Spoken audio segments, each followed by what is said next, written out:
আসসালামু আলাইকুম প্রিয় ভুট্টা চাষিরা ভাই বোনেরা, দেখতে পাচ্ছেন আজকে ফেব্রুয়ারি মাসের 2 তারিখ এই ভিডিওটি ধারণ করা হচ্ছে। দেখতে পাচ্ছেন যে এই ভুট্টা চাষের যে মাঠ পর্যায়ে আমি একটু আসছি। মোটামুটি এই গাছগুলো মাশাআল্লাহ খুব দেখা যাচ্ছে ভালোই। এটি গ্রোথ মোটামুটি আলহামদুলিল্লাহ, আর ক্রমে এটি বৃদ্ধি পাবে। আর এখন যত আমরা জানি যে কুয়াশার মৌসুম চলছে, এটা শীতকাল শেষ হওয়ার পরেই উত্তরাঞ্চলে যে শেষ শৈত্যপ্রবাহ যে সেটি আমরা লক্ষ্য করছি। এই শীত শেষ হওয়ার পরেই যে ভুট্টা গাছের গ্রোথ সেটি বৃদ্ধি পাবে। আর এই কৃষক তিনি দুই একেই তিনি পানির সেচ ব্যবস্থা সেটি করবেন এবং সার প্রয়োগ করবেন।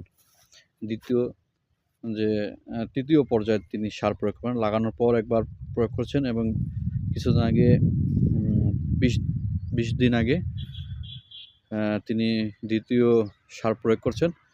আর এই কিছুদিনের মধ্যে তিনি তৃতীয়বারের মতো সার এবং পানি সেচ ব্যবস্থাটি করবেন। এর মধ্যেই যত রোদ হবে তত গাছের ফিগার এবং গাছের গ্রোথ বৃদ্ধি পাবে এবং গাছ সৌন্দর্য আরও বৃদ্ধি পাবে।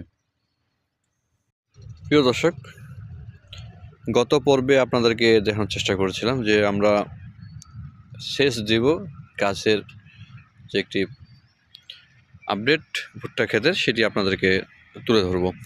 এখন আপনাদেরকে আমরা তৃতীয় যে সেচ ব্যবস্থা গাছের দেখতে পাচ্ছেন, আমরা তৃতীয় সেচ ব্যবস্থা বনায় রয়েছি।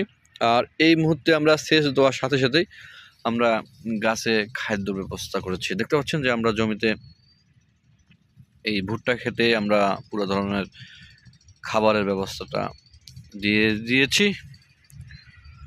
আলহামদুলিল্লাহ, মোটামুটি আজকে গাছের গতকালে নেই, আজকে অনেকটাই পরিবর্তন লক্ষ্য করছি আমরা। এটি আমরা দিন বাড়ার সাথে সাথে আরও আমরা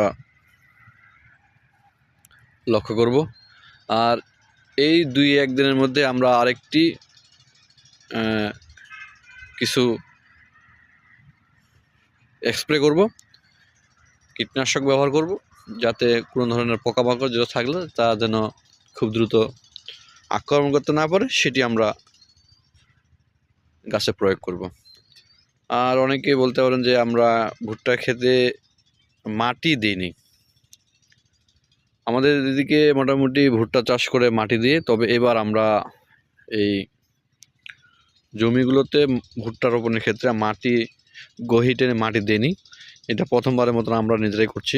অন্যান্য কৃষকরা করছে মাটি দিয়ে। আমরা খরচ বাঁচানোর জন্যই মূলত মাটি দিইনি। আর এই মাটির যে খরচটা সেটি পুরোটাই আমরা সার প্রয়োগ করব।